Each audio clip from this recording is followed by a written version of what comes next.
بسم الله الرحمن الرحیم. السلام علیکم ورحمت الله وبرکاتہ. زم تاسو د اخلاص خادم الیاس سهارا د وخت محلہ اکبرآباد بٹخیلہ نه ملګرو سموده مخکې تاسو د اخلاص په پرده باندې یو پروګرام کتلو یتیم आवाज کم پروګرام چې زمونږ د مشر سره کمی لوریانې چې په کور کې د هغوی چې کم د کور ستونزې په خپله هم بیمار او څوک د ګټې وټې نه زامن یې هم داسې د مزدورۍ نه یو زوی و هغه هم په خپله بیمار و هغه سره چې کمی لوریانې وې د هغوی د کور هغه ستونزې تاسو کتلې وې څه ملګرو پیسې رالېږلې وې په هغې پیسو باندې مونږ هغې مشر ته دوکان روان کړی دی په هغې باندې چې څومره پیسې راځي هغه خپلو بچیانو له هغه خپل نوسۍ له کم خلک چې ورسره په کور کې ژوند تېروي هغې خلکو له پې حلال رزق ګټي او ستاسو هغه پیسې مونږ په یو داسې ځای کې استعمال کړي دي چې د دې دوکان نه څونه آمدن راځي او صدقه جاریې په طور الحمدلله 2 میاشتې وشوې چې دا دوکان دوی روان کړی دی ډېر په ښایسته طریقې سره چلیږي د مشر نه هم یو څو تپوسونه کوو او دوکان به هم تاسو ته دننه منظر ښیو چې آیا اخلاص په لار باندې ستاسو هغه رالېږلي پیسې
دوکان څونه وخت شو د خیره سره دا به 3 میاشتې پوره کېدو ولل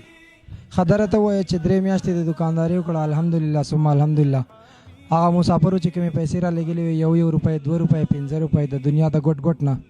په کومو پیسو چې تاسو ته دا دوکان شوی دی ستاسو سره په کور کې چې کوم زموږ خویندې دي د هغوی څوک د سرسورې نه او تاسو ته په کور دوباره کم ناستې ماشومانان د هغوی ته یو کپیل وي خپله دیم بچنګې بیمار دی خو دا کومې پیسې چې پر دې دوکان کې بندې شوي دي نو د هغې نه څومره مطمئن یو دوکان دی په څنګه پوزیشن روان دی چلیږي الله بس خلک گزاره کوي د کوره خرچه دې کومه ښه برابر خرچه دې کومه چې څه نصیب بس هغه الله راکوي لاله کار مار دی ښه دی کېږي الحمدلله په خپله خو بیمار هم علاج ورسره اوس جاري ساتئ جاري وایي چې زه کله کېنم کله پاسم کله وګرځم بس هغه ټایم دې پاس کېږي بس هغه بچو له پیرزه کټم مقصد دا دی مخکې چې کومه زندګي وه د علاج به هم در درک نه او د کور هم داسې حالاتو د دوکان د برکته د اخلاص پروګرام د برکته د هغې مسافرو رالېږلو خوشحالو نه اوس هغه کور واپس روان شوی دی انشاءالله که خیر یې ښه ګزاره کېږي ټایم پاس کېږي ستاسو د دواګانو سره د ټولو مسلمانانو سره او خدای دې هغو له هم دغه ورکړي چې زه بیمار وم او زما هېڅ وس دس نه و دا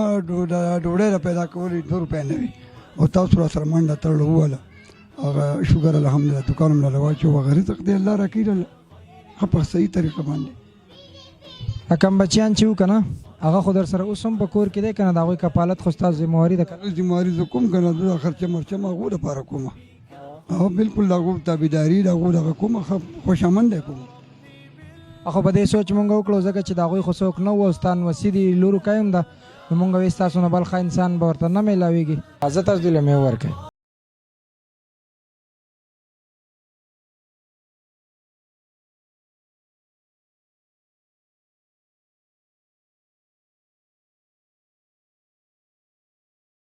کومو مسافرو چې پیسې رالېږلې وي هغه خلک به هم تر کمه حده پورې زموږ هغه خویندې او ستاسو به یاد وي په دعاګانو کې بلکل چې موږ 15 وخته لمونځ کوو ورته دعا کوو 15 وخته که مسافر چې اخلاص له پیسې رالېږي دا په کمزګي کې لګېدلي دي نو دې ته په داسې نظر ګورئ چې او دا پیسې موږ په ښځه کې لګولي بلکل په ښځه لګېدلي هېڅ اثر هم نه ونه بیمار یم اوس هم بیمار یم بیا هم بیمار یم او ناست یم بس تاسو له روزګار روان کړی دی او الله چلی او زه ورته ناست یم الله دې تعالی هم صحت درکړي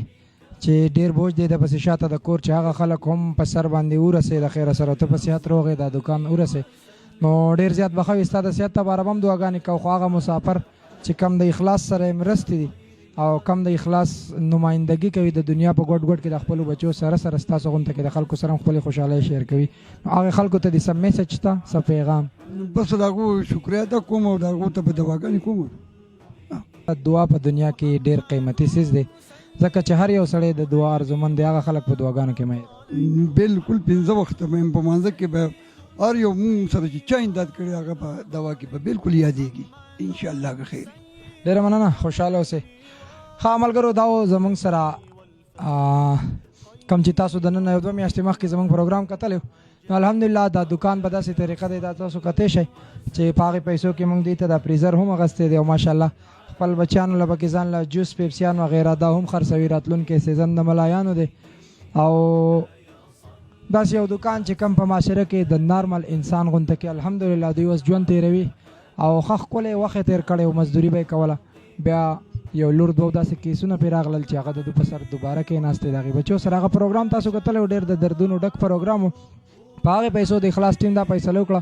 یو خو دی بیمار و، دا دکانداري کوي نو دا خپل سوچ خپل غم هم بدل شوی دی، بل چې څومره پیسې هم ګټي نو هغې کور لځي ځکه چې هغه بچیان هم د دوی سره په کور کې دي. نو الحمدلله یو کامیاب دکان، یو ډېر ښایسته روزګار، د عام انسان په شان زندگی تېروي، د خپلو بچو له حلال رزق ګټي او انشاءالله چې تر کومې پورې دی ژوندی وي الله تعالی دې دوی له ژوند ورکړي، الله دې له صحت ورکړي. نو په دې پیسو به حلال رزق ګټي او ستاسو هغه 10 شل روپۍ 50 ریاله 10 ریاله 2 ریاله یو صدقه جاریه په طور سبا به انسان وي یا به نه وي د دې خبرې هېڅ ګارنټي نشته، خو انشاءالله چې د اخلاص په لار داسې روزګارونه وي نو ستاسو یو صدقه جاریه په طور یو داسې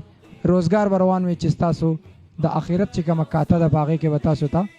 ډېرې خوشحالۍ او ډېر هغه اجرونه او ثوابونه شاملېږي چې هغه به ورځ د آخرت زمونږ او ستاسو الله تعالی دې د نجات ذریعه وګرځوي. که زمونږ د اخلاص ته ټیم دا ستړي ده او که ستاسو هغه رالیږلې پیسې دي الله دې وکړي چې دا ستړي زمونږ او ستاسو ورځ د آخرت د نجات ذریعه وګرځېږي. ملګرو دا خپل ځان ډېر خیال ساتئ. د کیمرامین عمر ایت سره الیاس سهارا له ورکوي اجازت په ډېر لوی او بخونکي رب ذوالجلال هم سپارم د الله په امان. السلام علیکم ورحمة الله وبرکاته.